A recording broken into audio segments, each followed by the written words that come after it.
Hello बच्चों हमने पहले जो हमारी कविता है उसका व्याकरण जो भी मैंने दिया है आप लोगों ने वो पूर्ण किया होगा। अब हम आते हैं हमारा अगले पाठ जो है, हमारा अगला पाठ है बूढ़ा गिद्ध। इस पाठ में हमने क्या क्या सिखाया है वह आप लोग सभी जानते हैं कि बूढ़ा गिद्ध कैसा था, वह किसकी बातों में आ गया था, उसने क्या किया था। बूढ़ा गिद्ध जो है वह एक ऐसा गिद्ध था कि जो बूढ़ा हो चुका था। वह जो कोटर में रहता था, उस कोटर में या उस पेड़ पर के जो भी पक्षी थे उन पक्षियों की बच्चों की वो देखरेख करता था। लेकिन एक दिन वह एक चालाक बिलाव की बातों में आ गया और वह अपने प्राण खो बैठा। उसने उस चालाक बिलाव को अपने जो पेड़ पर रहने के लिए जगह दी, उसकी बातों में वह आ गया और इसी तरह उस बिलाव ने उस पेड़ पर रहने वाले पक्षियों के बच्चों को खा लिया और उसने उस बिलाव ने उस पक्षियों के बच्चों की जो हड्डियाँ थी वह किसके कोटर में रख दी, वह उसने बूढ़े गिद्ध के कोटर में रख दी। और पक्षियों को ऐसा लगा कि बूढ़े गिद्ध ने ही उन पक्षियों के बच्चों को खाया है। इसी तरह उन्होंने उसे चोंच मार मार कर उनका खात्मा कर दिया और बूढ़ा गिद्ध एक दिन मर गया।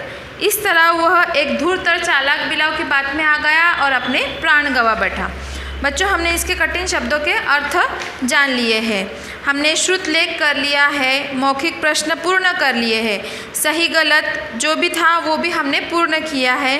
किसने किससे कहा वाक्य पूरे कीजिए, आपको कौन कैसा लगा प्रत्येक के बारे में 4 वाक्य लीजिए, नीचे दिए गए प्रश्नों के उत्तर लिखिए। हमने यह सब पूर्ण कर लिया है और मैं उम्मीद करती हूँ और आशा करती हूँ कि आप लोगों ने इन प्रश्नों के उत्तर आपके हिंदी की नोटबुक में सुवाच्य अक्षरों में लिख लिए होंगे। इसके बाद हम आते हैं पाठांश पर। पाठांश पर आधारित प्रश्न। पाठांश पर आधारित प्रश्न मतलब पाठ का ऐसा हिस्सा या कोई एक पैराग्राफ या कोई भी अंश, पाठ का अंश जो पाठ में से ही लिया हुआ है उस पर कुछ प्रश्न आपको पूछे जाएंगे। अगर इन पाठांश को अगर आप ठीक से अगर पढ़ते हो तो आपको पूछे हुए गए जो भी प्रश्न है उनके उत्तर आप ठीक से लिख सकोगे। अब यहाँ पर पेज नंबर 12 पर आइए। यहाँ पर हमें दिया गया है पाठांश। देखिए यहाँ पर हमें पाठांश दिया गया है जिसमें हम पढ़ेंगे। दिए गए पाठांश को पढ़कर पूछे गए प्रश्नों के सही उत्तर लिखिए। पेज नंबर 12, पेज नंबर 12 पर आइए। पहला है प्रश्न, घर आए शत्रु के साथ हमें कैसा व्यवहार करना चाहिए। अब आप लोग क्या करोगे, आप लोग इस पाठांश को अच्छे से पढ़ोगे। मैं पढ़ना शुरू करती हूँ। मैं नित्य व्रत पूजा करता हूँ इसलिए मैंने मांस खाना छोड़ दिया। यहाँ रहने वाले पक्षी आपकी बड़ी प्रशंसा करते हैं। उन्होंने मुझे बताया कि आप बड़े धर्मात्मा और ज्ञानी हैं, इसीलिए आप पर भरोसा किया जा सकता है। आप जैसे विद्वान से मैं धर्म के बारे में जानने के लिए यहाँ आ गया था, किंतु आप तो घर आए अतिथि को ही मारने दौड़ पड़े। घर में आए हुए शत्रु का भी उचित आतिथ्य सत्कार किया जाना चाहिए। क्या आपने नहीं देखा कि वृक्ष काटने यह आए लकड़हारे को भी वृक्ष अपनी छाया देता है। यहाँ पर हमें क्या बताया गया है कि जो भी पाठांश हमने पढ़ा है वह पाठांश किन दोनों के बीच में चल रहा है। यह पाठांश या जो भी वाक्य हमने पढ़े हैं, यह जो भी बातें हो रही है यह बातें बिलाव और बूढ़े गिद्ध के बीच हो रही है। पहला प्रश्न है घर आए शत्रु के साथ हमें कैसा व्यवहार करना चाहिए। इसका उत्तर है घर में आए शत्रु के साथ का भी उचित आतिथ्य सत्कार किया जाना चाहिए। दूसरा प्रश्न है मैं नित्य पूजा व्रत करता हूँ। यह कथन किसने किससे कहा।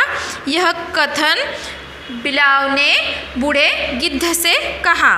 हम किन व्यक्तियों पर भरोसा कर सकते हैं, हम किस पर भरोसा कर सकते हैं। यहाँ पर हमें बताया गया है कि हम धर्मात्मा और ज्ञानी लोगों पर भरोसा कर सकते हैं। ठीक है।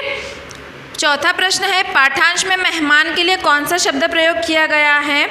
यहाँ पर पाठांश में मेहमान के लिए आतिथ्य जो शब्द है वह प्रयोग किया गया है। ठीक है। अब हम आते हैं भाषा से पर। यहाँ पर पहला प्रश्न दिया गया है, नीचे दिए गए शब्दों के स्त्रीलिंग रूप लिखिए। तो यहाँ पर पहला शब्द दिया गया है बिलाव।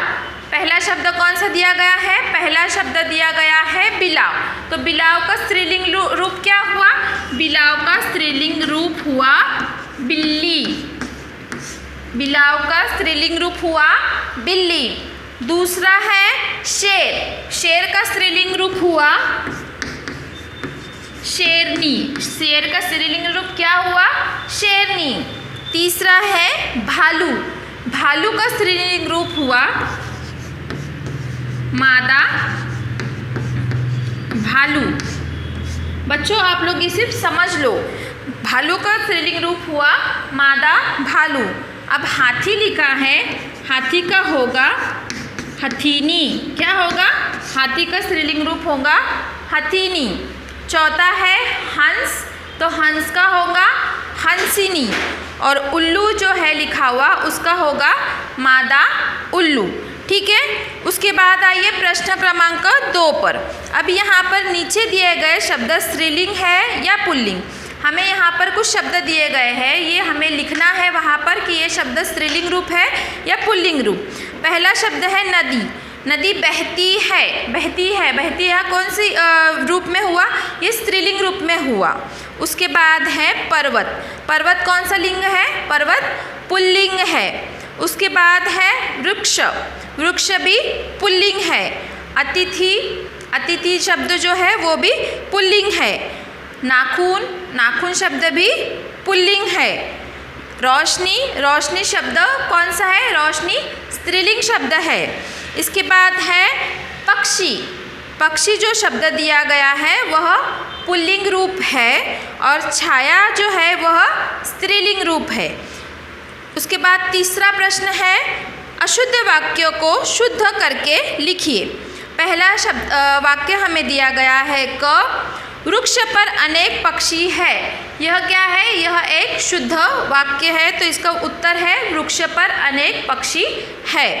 दूसरा है आप बड़े धर्मात्मा और ज्ञानी हो, तो इसका उत्तर भी वही वाक्य है कि आप बड़े धर्मात्मा और ज्ञानी हो। जो वाक्य दिया गया है वह वाक्य शुद्ध वाक्य है।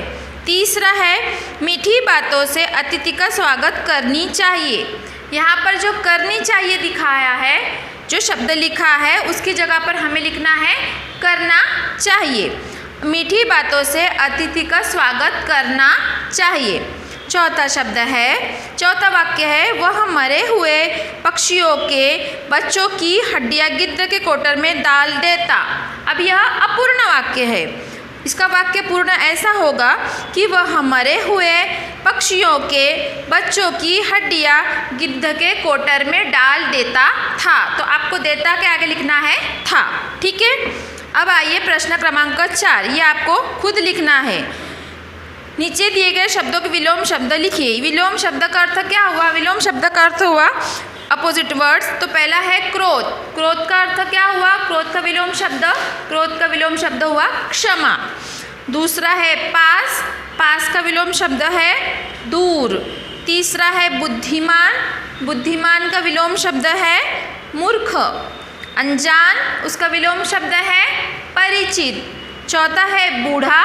बूढ़ा का विलोम शब्द है जवान। पांचवा है इच्छा।